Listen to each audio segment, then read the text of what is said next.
new template renderer. So it's based on Markdown, and there's plenty of documentation on that. Basically, as I change the document, it goes and turns the Markdown here into HTML, and here's a preview of what it's doing. So it's got all the normal support that Markdown has, like links and so on. These are different sort of link styles. I can say here's the text, and that's what it will link to. So this one says Wikipedia is the text, and it's going to link to, it's using a reference here, goes to Wikipedia, has a title tag of Wikipedia, and has a target tag of blank. And you can see that's rendering here, Wikipedia, title, target. And as I change this,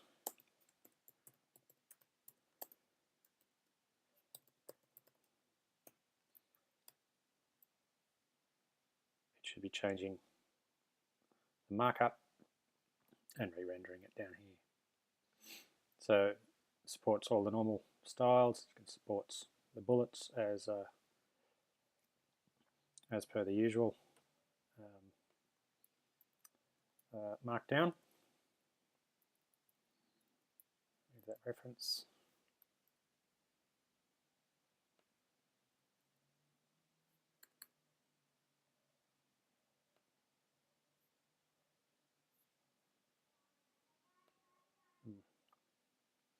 Evidently, that's a little bit slow there, but it's using background rendering, so it's doing this all on a worker thread.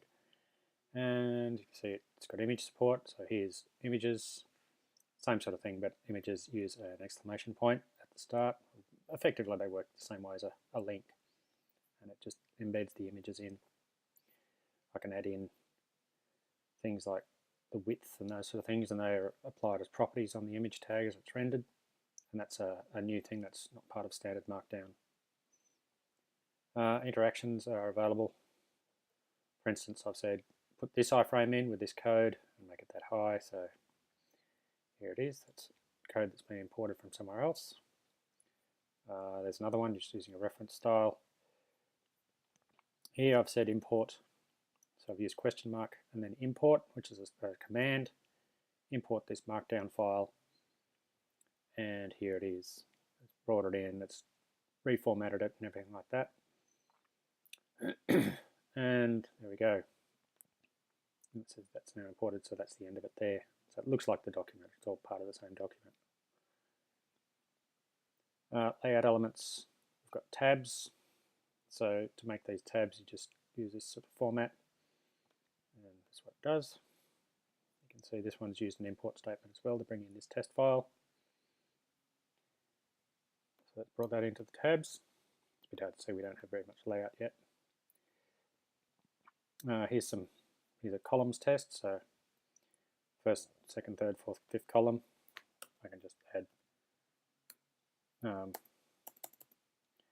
many of those as I want. So columns like this. Here's some more content.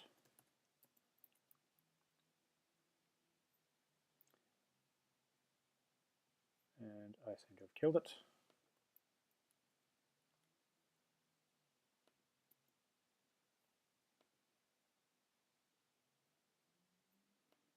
But you can see it's starting to work there.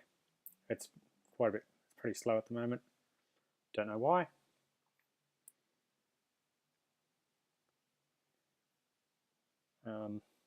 Perhaps that's something to do with how I'm the live editing and whatnot that's going on here. But anyway, that should start working at some point. Accordions are the same sort of thing, you know, that's how they work. You can add. I might do it with copy and paste.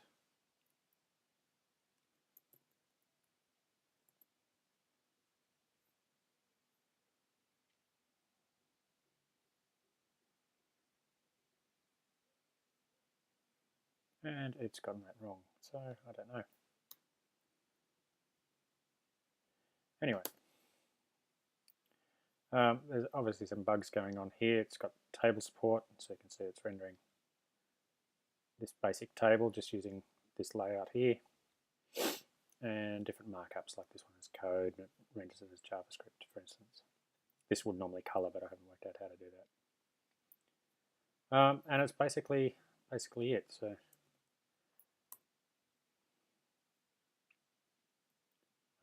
there's a speed issue, I guess, but I'll try out those tabs again. Tabs.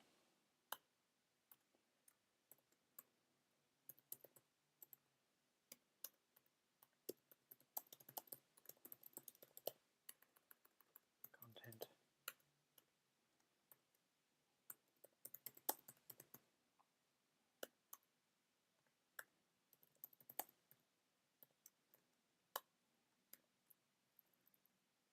And you can see it's turned that into tabs. There we are.